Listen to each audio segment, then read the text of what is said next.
नमस्कार दोस्तों, आप सभी को मेरा प्यार भरा राधे राधे। महाभारत युद्ध समाप्त होने के बाद यादवों का प्रभाव काफ़ी बढ़ता जा रहा था और वह आपस में ये संघर्ष करने लगे। ऐसे में एक दिन वायु देवता को दूत बनाकर देवताओं ने भगवान श्री कृष्ण के पास भेजा।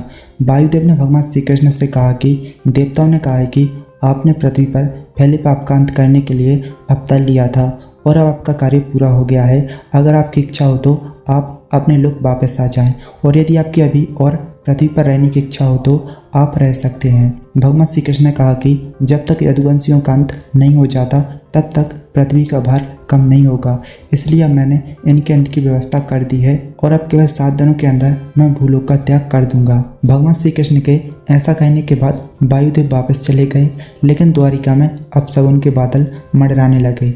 एक दिन सभी यदुवंशी प्रवास क्षेत्र यानी वर्तमान सोमनाथ मंदिर के पास स्थित समुद्र तट पर आए। यहीं यादवों में आपसी विवाद हो गया और वह एक दूसरे को मारने लगे। कुछ ही समय में सभी यदुवंशी काल के गाल में समा गए। इस स्थिति को देखकर बलराम जी सागर तट पर बैठ गए। भगवान श्री कृष्ण और उनके सारथी दारुक ने देखा कि बलराम जी के मुख से एक विशाल नाग बाहर निकल रहा है। कुछ ही समय में वह नाग समुद्र में समा गया।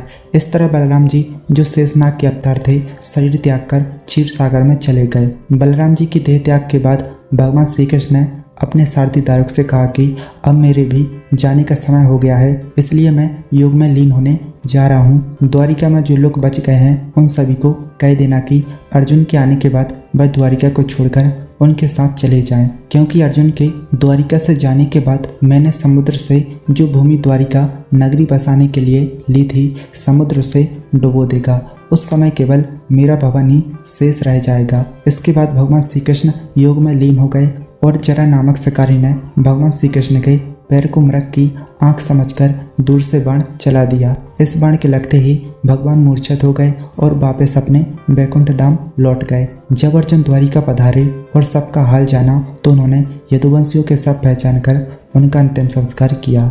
भगवान श्री कृष्ण की 8 पत्नियां थीं, जिसमें से माता रुक्मिणी और जामवंती अग्नि में प्रवेश कर सती हो जाती हैं। सत्यभामा और कुछ रानियां तपस्या करने वन में चली जाती हैं।